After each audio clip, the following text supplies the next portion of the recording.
194. 대부분의 인터뷰 내용은 잊어버렸지만 두 가지가 기억에 남습니다. 하나는 숲이 보이는 구석진 방에서 심리학자와의 만남이었습니다. 그 방에는 정신건강에 관한 책들이 책꽂이에 가득 꽂혀 있었는데 마치 알퍼의 사무실을 연상케 했습니다.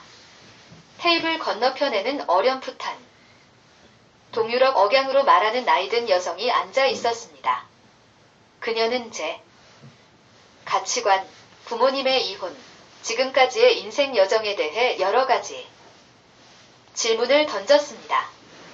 그녀의 표정은 문학적이었고 심지어 장난스러웠으며 마치 조셉 캠벨의 1000개의 얼굴의 영웅과 같은 제 인생의 서사시를 쓰려고 하는 것 같았고 관료제에서 저와 어울리는 사람을 찾지 못한 것 같았습니다. 저는 대화를 마치고 나오면서 보이는 것이 전부가 아니며 CIA라는 구조 안에는 고립되어 있기 때문에 번창할 수 있었던 인간성의 한 구석이 있다는 느낌을 받았습니다. 인터뷰 당일의 하이라이트는 고위직으로 보이는 오랜 정보. 전문가이자 저에게 거짓말 탐지기 검사를 맡았던 박과의 만남이었습니다. 하루 동안 그를 3번 만났는데 그가 책임자인 것 같았습니다. 그는 또한 하루 종일 저를 지켜보고 있었다고 말했습니다. 밥은 상당히 사려 깊게 말을 했고 저를 대하는 태도가 친근한 것을 보면 일리노이 대학에서 저를 가까이서 관찰했던 사람 중 한 명일지도 모른다는 생각이 들었습니다. 저를 실제로 직접 만날 수 있는 유일한 기회였죠. 이 문제에 대한 특별한 증거는 없지만 저는 우리가 즉시 친구로서 교류하는 방식에서 그러한 장기적인 관계를 암시했습니다. 195. 그런 관계가 있음을 감지한 저는 짧은 첫 만남을 마치고 헤어질 때 밥댁에 저는 항상 낯선 사람의 친절에 의지해왔습니다. 라고 말했습니다. 그는 감사의 표시로 부드럽게 미소를 지었습니다. 그날 오후 30세 전후의 젊은 남성이 거짓말 탐지기 기계가 있는 방으로 저를 데리고 가서 모니터링을 위해 제 몸에 전극을 부착하는 동안 누워있으라고 했습니다. 준비가 끝나자 그는 제 삶과 업무에 대해 일련의 질문을 하기 시작했습니다. 질문은 다소 뻔하고 진부하기까지 했습니다. 저는 정직하게 대답했습니다. 이 청년은 제가 누군지 모르겠지만 저를 관찰하는 사람들은 저 자신보다 저에 대해 더 많이 알고 있을 거라고 생각했습니다. 인터뷰는 약 30분 동안 순조롭게 진행되었습니다. 그런데 그가 일리노이 대학에서 가르치는 제 일에 대해 질문했을 때 갑자기 화재 경보처럼 다소 시끄러운 삐소리가 울렸습니다. 그는 멈춰서서 저에게 다시 질문을 던졌습니다. 정확한 질문은 기억나지 않지만 최대한 정확하게 대답했다고 생각합니다. 나는 결코 백합의 금을 입히려는 것이 아니었다. 삐삐가 다시 울렸다. 그 청년은 방을 나갔고 밥이 대신 들어왔습니다. 아마도 저를 뒤에서 지켜본 후였을 겁니다. 밥은 제가 일리노이 대학에서 어떤 일을 했는지, 왜 그곳을 떠났는지에 대해 구체적으로 질문하기 시작했습니다. 삐삐는 무작위로 울렸고 전체 과정이 일종의 코미디처럼 보이기 시작했습니다. 196. 결국 저는 쇼가 지겨워지기 시작했고 저기요, 제가 처음부터 모든 이야기를 하는 게 어떨까요? 라고 말했어요. 네, 좋은 생각이네요. 천천히 해보세요. 밥이 대답했습니다. 저는 그에게 2000년 7월 아시아 여행부터 그 순간까지의 주요 이야기를 들려주기 시작했습니다. 밥은 열성적으로 메모를 했고 사람들의 이름과 대략적인 날짜를 계속 물어보았습니다. 하지만 이 과정에서 밥이 도를 넘어 저를 가혹하게 대했던 사람들의 동기에 대해 제 이야기의 일부가 아닌 세부 사항을 제시할 때가 있었습니다. 예를 들어 그는 군대에서 내 생각에 반대하는 가장 중요한 그룹이 미사일 방어를 추진하는 세력이라고 제안했습니다. 저는 그런 해석을 한 번도 주장한 적이 없었습니다. 약 90분 후, 밥은 그날 할 수 있는 일은 여기까지였지만 조만간 다른 세션에 저를 다시 초대하고 싶다고 말했습니다. 저는 기대하겠다고 말하고 악수를 나눈 후 헤어졌습니다. 그때는 우리 둘 다 대화를 꽤나 즐기고 있었던 것 같아요. 안타깝게도 저는 밥을 다시는 볼 수 없었습니다. 몇 주 후 저는 후속 면접을 위해 언제 워싱턴에 와야 하는지 알아보기 위해 CIA 고용센터에 전화를 걸었습니다. 전화를 받은 여성 직원은 제가 성공적으로 면접을 마쳤으니 이제 배정이 담긴 편지를 기다려야 한다고 말했습니다. 저는 일리노이 대학교로 돌아와서 마지막 학기 동안 강의를 했습니다. 마음은 평온해졌지만 다음 단계가 어떻게 될지 전혀 예상할 수 없었습니다. 한 가지 확실한 것은 일리노이 대학교와의 관계가 197 완전히 끝났다는 것이었습니다. 저와 교류하는 사람은 거의 없었고 저는 학과에서 사실상 낯선 사람이었습니다. 어쩌면 제가 배척당했다기보다는 다른 교수진들이 제가 절대 언급해서는 안 되는 문제에 대해 말해서 자신들을 곤란한 입장에 처하게 할까 봐 걱정하는 것일 수도 있습니다. 학기가 끝나고 1월부터 실업 상태에 놓인 저는 저축한 돈도 없고 일자리를 구할 전망도 없는 상황에서 FBIS의 애널리스트로 채용이 승인되었다는 편지를 받았습니다. 이 편지에는 시작 날짜가 포함되어 있지 않았고 법적 구속력이 있는 제안이 아니었습니다. 하지만 보안 테스트에 합격했으며 절차가 완료되면 바로 채용될 수 있다는 내용이었습니다. 아내와 저는 거의 모든 것에 대해 서로 의견이 달랐지만 이 경우 어떻게 해야 할지에 대해서는 의견이 일치하지 않았습니다. 우리 둘 다 집을 팔고 당시 3살이었던 벤자민과 2004년 7월에 막 태어난 딸 레이첼과 함께 워싱턴으로 이사해야 한다고 생각했습니다. 샴페인에는 저에게 적합한 곳이 거의 없었습니다. 일리노이주에는 저와 저의 친아시아 협력 이니셔티브가 뿌리를 내리는 것을 원치 않는 인종차별주의자들도 많았죠. FBIS의 제안이 성사되지 않더라도 일주일 동안 발로 뛰고 소개받은 다양한 사람들을 만나면 어떤 식으로든 취업이 되거나 적어도 기회가 더 나아질 거라고 생각했습니다. 198. 우리는 처치 스트리트에서 이 집을 발견했던 부동산 중개인 바벌러에게 매물로 등록해달라고 부탁했습니다. 그는 집을 빨리 팔 수 있었고 우리는 몇천 달러의 작은 이익을 얻었습니다. 집 매각 시기와 워싱턴으로 이사할 계획이 딱 맞아떨어지지 않아서 일리노이 대학에서 처음 강의를 시작했을 때 살았던 오차드 다운스 교직원 주택의 작은 아파트를 월세로 빌리기로 했습니다. 방 2개가 있는 아주 단순한 아파트였는데 어린아이 둘과 짐이 많아서 다소 혼잡해졌습니다. 가져갈 계획이었던 가구는 창고에 보관했습니다. 다행히도 아이들은 너무 어려서 무슨 일이 벌어지고 있는지 이해하지 못했습니다. 승은이와 승은이가 믿었던 점쟁이는 FBIS가 제게 멋진 새 경력의 시작이 될 것이라고 믿어 의심치 않았습니다. 심지어 최근에 공장을 차린 모잠비크에 계신 아버지께 전화를 걸어 새 직장에 대해 말씀드리라고 하셨습니다. 저는 이직에 대해 다소 불안한 마음이 들었고 이 제안이 실현될 수 있을지 의심스러웠지만 미래에 대한 희망이 있다고 생각했습니다. 조지 W. 부시 2기 행정부의 미국은 더욱 억압적이고 파시즘적으로 보였지만 적어도 몇 가지 긍정적인 신호가 있었습니다. 저는 더 이상 어떤 식으로든 괴롭힘을 당하지 않았습니다. 사람들이 제 메일을 읽고 전화 통화를 엿듣기는 했지만 일상생활에 전혀 간섭하지 않았습니다. 샴페인을 벗어난 것도 기뻤습니다. 크리스마스 직전에 외국어관에서 제가 다니던 부서원들을 위한 조촐한 모임이 있었는데 그곳에서 작별 인사를 할 수 있는 기회가 199 있었습니다. 저는 동료들 사이에서 자신감 있고 다소 도전적으로 보이기 위해 최선을 다했습니다. 아무도 제가 앞으로 무엇을 할 것인지에 대해 질문하지 않았고 동료들도 대부분 저와 대화를 피했습니다. 제리 패커드는 제게 일리노이 대학교 시계를 선물로 주었습니다. 저는 시계를 받고 대학이 저에게 얼마나 중요한지 몇 마디 말했죠. 정확히 무엇이 그렇게 중요했는지는 말하지 않았습니다. 제 수업을 가르치게 될 새로 채용된 주니어 교수진인 캐런 캐슬리가 저에게 당신은 모든 것을 이길 수 없다는 이상한 발언을 한 것이 기억에 남습니다.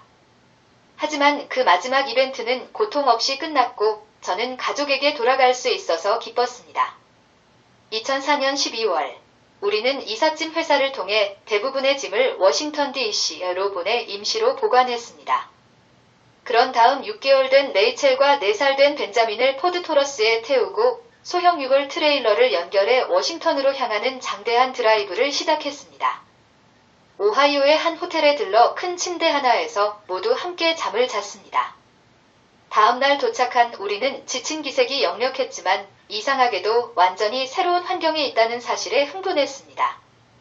돈도 없고 취업에 대한 확실한 전망도 없는 상태에서 워싱턴 DC와 같은 비싼 도시로 이사하는 데 따르는 모든 위험을 감수하더라도 제 기술을 활용할 수 있는 옵션이 없는 작은 마을 샴페인에 있는 것보다는 훨씬 나은 상황이었어요.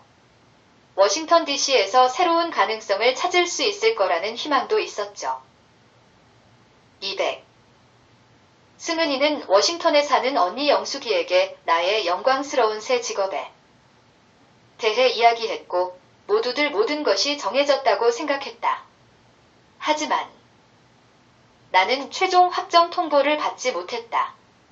워싱턴에 도착해 여러 싱크탱크에서 지인들을 만나면서 부시 행정부가 얼마나 확고하게 미국을 장악하고 있는지 확인했기 때문에 나는 FBIS 제안에 대한 희망을 거의 포기한 상태였다. 승은이 누나는 우리가 일주일만 같이 지내면 돈이 들어와서 집을 살 수 있을 거라고 생각했다. 영숙이는 북부 버지니아의 비싼 동네에 큰 집을 가지고 있었고 꽤 편안하게 살고 있었기 때문에 이번 체류가 더 고통스러웠습니다. 반면 저희는 말 그대로 아무것도 가진 것이 없었고 제가 알기로는 재정적인 재앙을 향해 가고 있었습니다. 승은이가 근처에 살던 언니와 삼촌에게 제 새 직장에 대한 이야기를 들려주자 그들의 눈에는 제 위상이 높아졌습니다. 저는 여행을 떠나기 전부터 아시아 전문가 목록에 있는 사람들에게 연락을 취하기 시작했고 도착한 다음 날부터 인터뷰 일정을 줄줄이 잡았습니다. 싱크탱크 전문가, 변호사, 정부 관계자, 컨설턴트, 심지어 아버지가 추천해준 친구들까지 만나기로 했습니다. 승은이는 언니와 함께 주방에 앉아 집안 대소사에 대해 수다를 떨고 남편의 새로운 직업을 자랑하며 행복해했지만 저는 살아남기 위한 끊임없는 싸움이 될 거라고 생각했습니다. 국무부의 외국어 통역사 2명으로부터 제 이메일에 대한 매우 친절한 답변을 받았는데 통역 및 번역사로 임시 일자리를 구할 수 200일 있을지도 모른다는 제안을 받았습니다. 저는 다음 날 아침 국무부에 최고 중국어 및 일본어 통역사와의 미팅을 위해 포기 바텀 지하철역으로 가기로 했습니다. 중국어 통역사의 이름은 기억나지 않습니다. 그는 중국인이었지만 미국에서 오랫동안 살았던 사람이었습니다. 일본어 통역과는 저보다 몇 살 아래인 찰스 허쉬였는데 수년간 국무부 최고위급 통역관으로 일했던 매우 재능 있는 사람이었습니다. 저는 중국어 통역사의 사무실을 찾아가 커피 한 잔을 마시며 전문 통역의 현실에 대해 즐거운 대화를 나눴습니다. 저는 통역 교육을 받은 적은 없지만 중국어, 일본어, 한국어를 어느 정도 구사할 수 있다고 말했습니다. 그는 즉시 잡지를 집어들고 영어 구절을 큰 소리로 읽더니 중국어로 번역해달라고 부탁했습니다. 저는 최선을 다해 번역을 해보았지만 다소 불완전했습니다. 그는 저를 회의적으로 바라보더니 번역에서 다소 초보적인 실수가 있었다고 지적했습니다. 동의할 수는 없었지만 이 깜짝 테스트의 전체 형식이 다소 이상하다고 생각했습니다. 인터뷰는 제 이전 경험과 다소 비슷했습니다. 다음 날 찰스 허쉬와의 만남은 좀 더 실질적이었습니다. 우리는 각자의 커리어에 대해 오랫동안 이야기했고 서로의 경험에서 더 깊이 이해할 수 있는 공통점을 발견했습니다. 그는 어떤 기회가 있는지 알아보고 며칠 내에 다시 전화하겠다고 약속했습니다. 202. 이틀 후 찰스가 전화를 걸어와서 약 40분간 이야기를 나눴습니다.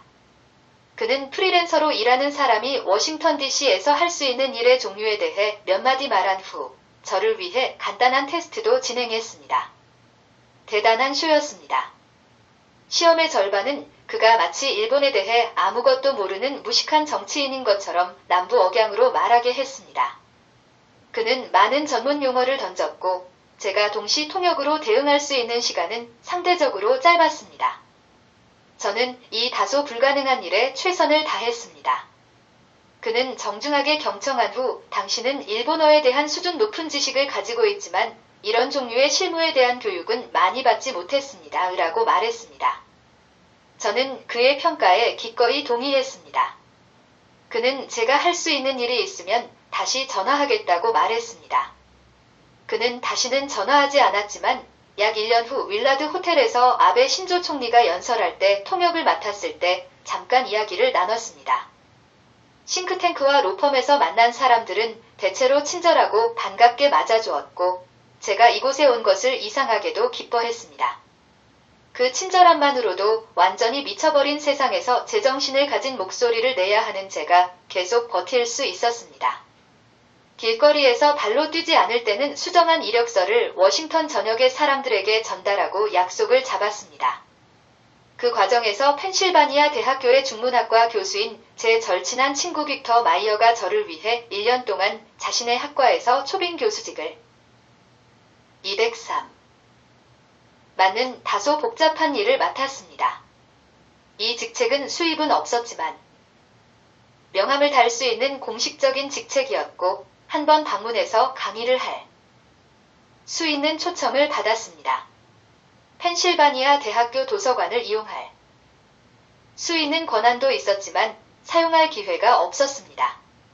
이 소속이 확정되면서 실업자처럼 보이지 않을 수 있는 수단이 생겼습니다. 언니 집에서 열흘 정도 지낸 후 승은이는 우리가 너무 오래 머물렀기 때문에 이사를 가야 한다고 설명했습니다. 스스로 일자리를 찾으려는 노력도 하지 않았고 가족들에게도 우리 상황을 속였기 때문에 이 문제가 조금은 짜증스러울 수밖에 없었습니다. 하지만 승은이도 엄청난 스트레스를 받았을 거라는 걸 알았고 승은이가 제 곁을 지켜준 것만으로도 감사해야 한다고 생각했습니다.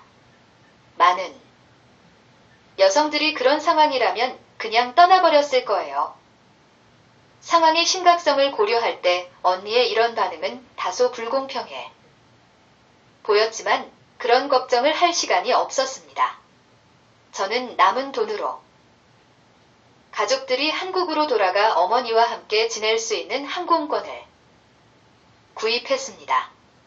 그렇게 하면 가족들이 어느 정도 안정을 되찾을 수 있고 제가 미국에서 구직 활동을 할 때 겪었던 긴장감에서 벗어날 수 있을 거라 생각했습니다.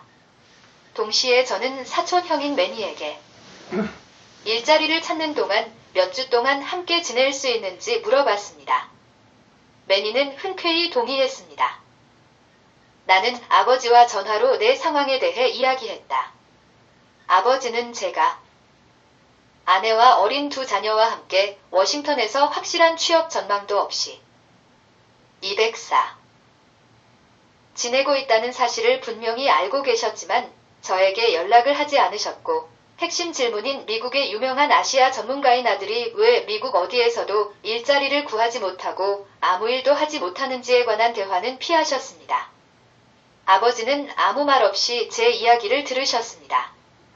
잠시 침묵을 지키던 아버지는 당장의 재정 문제를 해결하기 위해 $2,500를 보내주겠다고 하셨습니다. 아버지는 저를 돕기 위해 더 이상 할 수 있는 일이 없다고 말씀하셨습니다. 그런 반응에 상처를 받은 저는 그에게 실제로 제 삶에서 어떤 일이 벌어지고 있는지 자세히 설명하기 시작했습니다. 몇 달 전에 이미 몇 페이지에 걸쳐 주요 문제를 요약한 편지를 보냈지만 아버지는 답장을 보내지 않으셨죠. 아버지는 블랙리스트에 올랐다는 저의 음모론을 일축하고 재빨리 대화를 끝냈습니다. 나중에 다른 가족 구성원들이 아버지가 최선을 다해 저를 도우려고 노력했다고 말했지만 저는 아버지가 사실 확인을 위한 최소한의 조치도 취하지 않았고 본질적으로 저에 대한 범죄 음모에 적극적으로 가담하고 있다는 인상을 받았습니다. 나머지 가족들과 제 동료들에 대해서도 어느 정도는 마찬가지였습니다. 가족을 한국으로 돌려보내는 것은 어려운 결정이었지만 덕분에 저는 진지하게 일자리를 찾기 위해 노력할 수 있었습니다. 며칠 만에 저는 변호사와 외교관뿐만 아니라 직업소개소 사장님들을 만나기도 했습니다. 그들도 저에게 일자리를 찾아주지 못했습니다. 고민 끝에 205. 저는 다시는 빛을 볼 수 없는 비서직으로 사라지는 것보다는 제 강점에 집중해 진짜 일자리를 찾는 것이 낫겠다고 결심했습니다. 제 사촌인 매니 페스트라이시와 함께 지내는 것도 흥미로운 경험이었습니다. 우리 둘 다 외증조부인 매니 코안이 아들 레웨와 함께 은도금 사업인 코안 엠너를 시작하여 2차 세계대전 중과 그 이후에 큰돈을 벌었던 이름을 따서 임마누엘이라고 불렀습니다. 나중에 잘못된 사업 결정으로 인해 그 재산이 사라지긴 했지만요. 매니 코안은 대가족 모임을 즐기고 손주들에게 재롱을 부리는 것을 좋아했으며 가족 모두에게 좋은 기억으로 남아있습니다. 그의 공장에서 일하던 저임금 흑인 노동자들에게는 그렇지 않았을 수도 있지만 아버지는 사랑하는 할아버지를 기리기 위해 제 이름을 임마누엘 페스트라이시로 지으셨습니다. 유럽인인 어머니는 제가 매니가 아닌 에마누엘로 불리는 것을 조건으로 이 장명에 동의하셨습니다. 1970년대에 빈민과 병원 노동자들을 조직하는데 깊이 관여했던 아버지의 남동생 빌도 아들의 이름을 에마누엘로 지었지만 그 아들은 매니라는 이름을 사용했습니다. 임마누엘과 매니는 어느 정도는 누구의 아들이 더 성공할 것인가에 대해 약간의 가족적 경쟁심을 품고 있었습니다. 둘 다 각자의 강점이 있었고 둘 다 학교 공부도 잘했습니다. 시간이 지남에 따라 우리는 206. 점점 더 멀어졌습니다. 결국 우리는 서로 다른 우주에서 살았기 때문에 더 이상 경쟁하지 않았습니다. 매니는 아버지의 뒤를 이어 조직 노동에 뛰어들었습니다. 그는 국제서비스 종사자 노조 데스야이유에서 조직가로 일하기 시작했습니다. 얼마 지나지 않아 그는 사무직으로 일하면서 제가 일리노이 대학에서 받았던 연봉을 훨씬 뛰어넘는 고액 연봉을 받게 되었습니다. 그는 위험을 거의 감수하지 않았고 제 생각에는 다소 반동적인 SIU의 입장과 일치했습니다. 그의 페이스북 게시물에는 노조의 부정부패를 조사하려는 노력에 대한 언급이 전혀 없었고 수감자들의 파업과 주류 노조 노선을 따르지 않는 노동자들의 불편한 노력도 무시했습니다. 저는 페이스북에서 교도소 파업에 대해 침묵하는 그의 태도에 충격을 받아 그에게 이메일을 보냈습니다. 그는 교도소 파업에 대해 전혀 알지 못하며 관심도 없다고 답했습니다. 저는 그의 사고방식이 의심스러운 업무로 고액 연봉을 받는 의료 분야 기업 변호사인 멜리사와의 결혼에 영향을 받았다고 생각합니다. 그는 워싱턴 DC 북쪽의 세련된 동네에 큰 집을 가지고 있었고 그의 아이들은 호화로운 삶을 살았습니다. 우리는 어렸을 때부터 친하게 지냈고 몇 년 동안 가끔씩 중요한 대화를 나누기도 했습니다. 제가 예일대에 입학한 지 몇 년 후 그는 하버드에 입학했고 우리는 가족 행사에서 서로의 곁을 지키며 즐거운 시간을 보냈습니다. 문제는 그의 사촌이 법치를 옹호하고 군국주의에 반대했다는 이유로 끔찍한 정치적 곤경에 처한 지금 매니가 어떻게 할 것인가 하는 207. 것이었습니다. 자신의 사촌이 명백한 블랙리스트에 올라 미국에서 일할 수 없고 미국 정책의 건전성을 회복하려는 노력 때문에 끊임없는 괴롭힘을 당하고 있는 상황에서 매니는 어떻게 해야 할까요? 매니에게 그의 집에 머물 수 있는지 물어보는 것이 마음이 편치 않았지만 그 당시에는 정말 선택의 여지가 없었습니다. 저는 돈이 거의 없었고 아버지는 저에게 겨우 버틸 수 있을 정도의 적은 금액만 주셨거든요. 저는 또한 우리가 머무는 동안 매니가 저에게 무슨 일이 있었는지 물어볼 것이고 그 이야기를 알게 되면 자신의 광범위한 네트워크를 통해 워싱턴에서 어느 수준에서든 저를 옹호해 줄 것이라고 생각했습니다. 하지만 그것은 다소 순진한 생각이었습니다. 전화로 나눈 대화에서 매니는 제가 일자리를 찾는 동안 몇 주 동안 함께 지내면 좋겠다고 말했고 그의 말투는 상당히 반가웠습니다. 3일 만에 아내와 아이들은 한국행 비행기에 올랐고 저는 매니와 멜리사의 집 3층에 있는 편안한 작은 방에 자리를 잡았습니다. 편안한 환경에서 매니, 멜리사, 세 자녀와 함께 식사를 한 후 밤늦게까지 컴퓨터 앞에 앉아 일자리를 찾기 위해 노력했습니다. 전국 각지의 사람들에게 이메일을 보내 도움을 줄 수 있는 워싱턴 DC의 사람들을 소개해 달라고 요청하고 2001년 후반에 작성하기 시작한 정책 관련 기사의 일부가 될 자기소개서를 작성하는 것은 큰 일이었습니다. 그리고 워싱턴의 다양한 인사들을 만나 도움을 요청하는 일도 있었습니다. 208. 매니와 멜리사와의 대화는 내용이 극히 제한적이었습니다. 저는 제 정치적 문제와 관련된 방향으로 이야기를 끌고 가지 않았습니다. 하지만 언젠가는 매니가 저에게 무슨 일이 일어나고 있는지 의미 있는 질문을 하기 시작하거나 저와 숲속을 산책하며 솔직한 대화를 나누거나 무슨 일이 일어나고 있는지 또는 단순히 어떻게 도울 수 있는지에 대해 관심을 표명할 것이라고 생각했습니다. 그런 일은 일어나지 않았습니다. 그는 사력 있고 제가 가야 할 곳을 알려주었습니다. 그는 예의 바르고 깨끗한 수건과 식사를 기꺼이 제공했습니다. 그는 제가 취업 기회에 대해 이야기할 때 귀를 기울여 주었지만 제가 왜 실직했는지, 왜 아무도 저를 고용하지 않으려 하는지, 제가 정확히 무엇을 하려고 하는지에 대한 이야기는 애써 피했습니다. 멜리사도 크게 다르지 않았지만 가족이 아니었기 때문에 그녀와 대화하는 것이 더 쉬웠습니다. 저는 멜리사나 매니가 듣고 싶지 않은 이야기를 하려고 하지 않았습니다. 그냥 워싱턴 DC에서 사람들을 계속 만나고 이메일을 계속 쓰면서 한국으로 이사를 갈 수 있을지 아니면 이 상황을 벗어날 수 있는 다른 일을 할 수 있을지 계속 생각했습니다. 저는 그들이 저에게 질문을 하면 명확하게 대답하겠다고 분명히 결심했습니다. 매니의 부모님인 빌과 앤과 함께한 저녁 식사 중 두 순간이 생생하게 기억납니다. 매니와 멜리사의 양가 가족과 친구들이 모두 모인 대가족 저녁 식사였습니다. 209. 저녁 식사는 충분히 잘 진행되었습니다. 모두 주방에 모여서 나무 바닥이 깔린 넓은 식당에서 뷔페식으로 맛있는 식사를 했습니다. 첫 번째 순간은 매니의 어머니 앤과의 짧은 대화였습니다. 앤은 수십 년간 이어온 친밀한 관계와는 대조적으로 저에게 눈에 띄는 짜증을 보였습니다. 그녀는 제가 저녁 식사 서빙을 돕기 위해 더 많은 일을 했어야 했고 참석한 다른 사람들과 더 사교적이고 더 유머러스하게 지냈어야 한다고 생각했던 것 같습니다.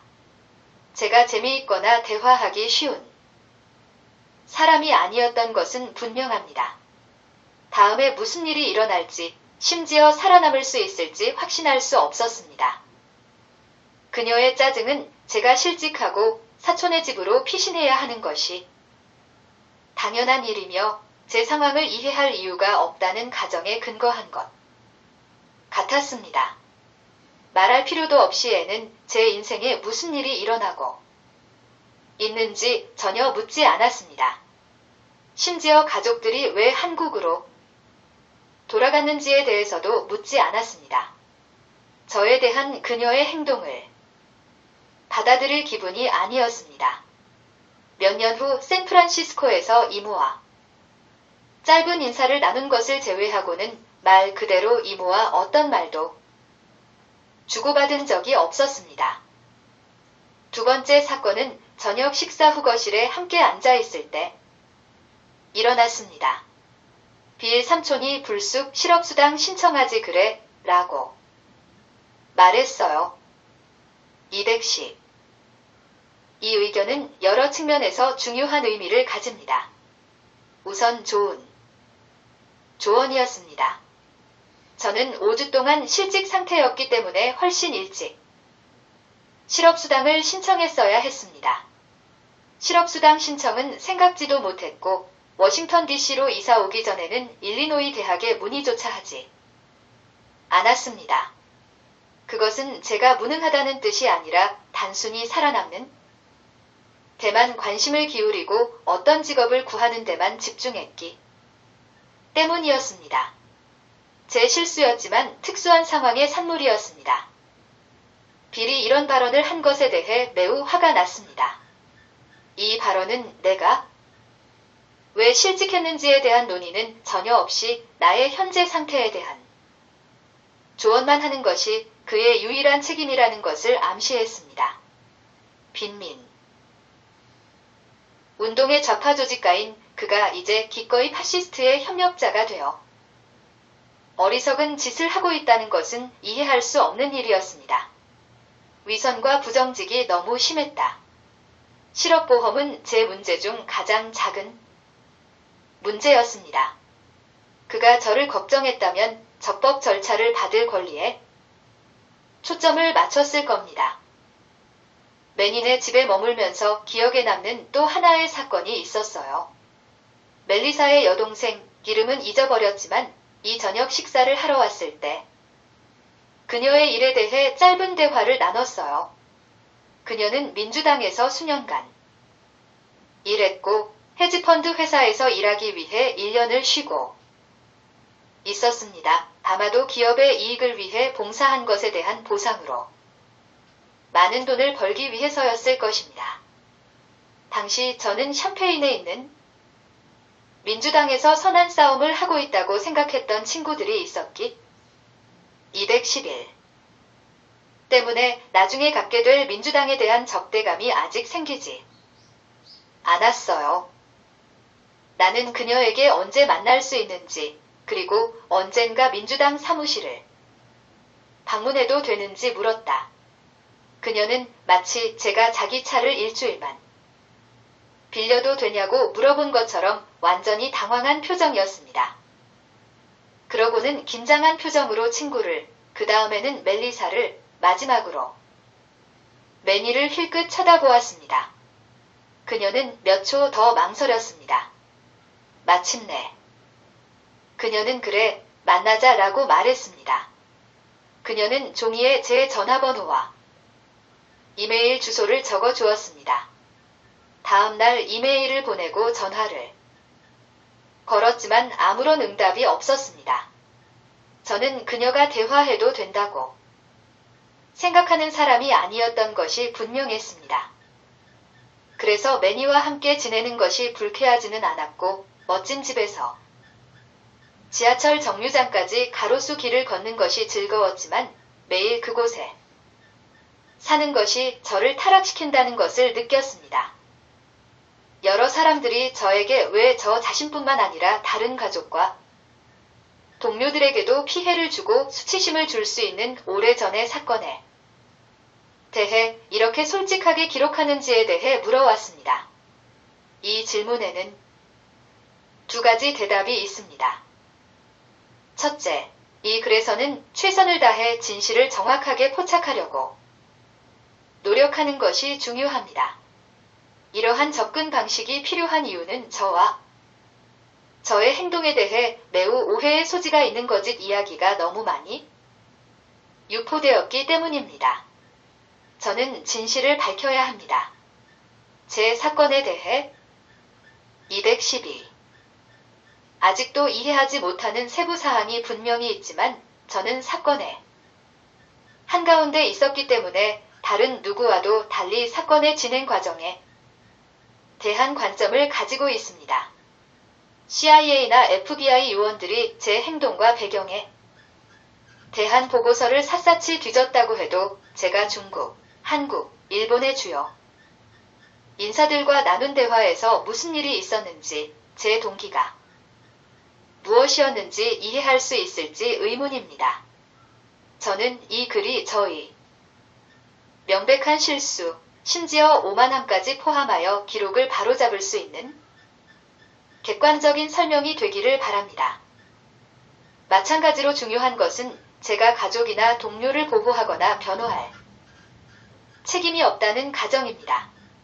알퍼 박사, 전 부서장 제리 패커드, 아버지, 어머니, 형제, 사촌 매니와 그의 아내 멜리사는 저에게 무슨 일이 일어나고 있는지 물어볼 방법을 찾거나 제가 직면한 심각한 문제에 대한 해결책을 찾기 위해 사소한 방법으로 저를 도울 기회를 여러 번 가졌습니다.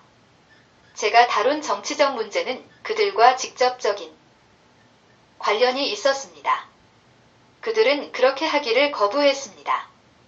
그들은 비겁함 때문에 그리고 미국 엘리트들을 사로잡은 이기적이고 자기애적인 문화 때문에 그런 행동을 했습니다.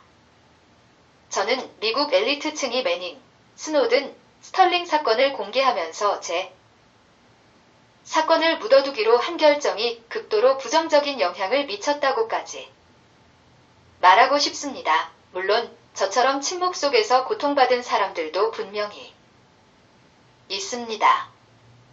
그 결정은 당시의 대규모 부패에 대해 교육받은 미국인들 사이에서 매우 위선적인 태도를 취하게 만들었습니다. 213. 제 사건은 수많은 사람들에게 알려졌지만 한 번도 논의된 적이 없는 일종의 말로 표현할 수 없는 진실이 되었습니다.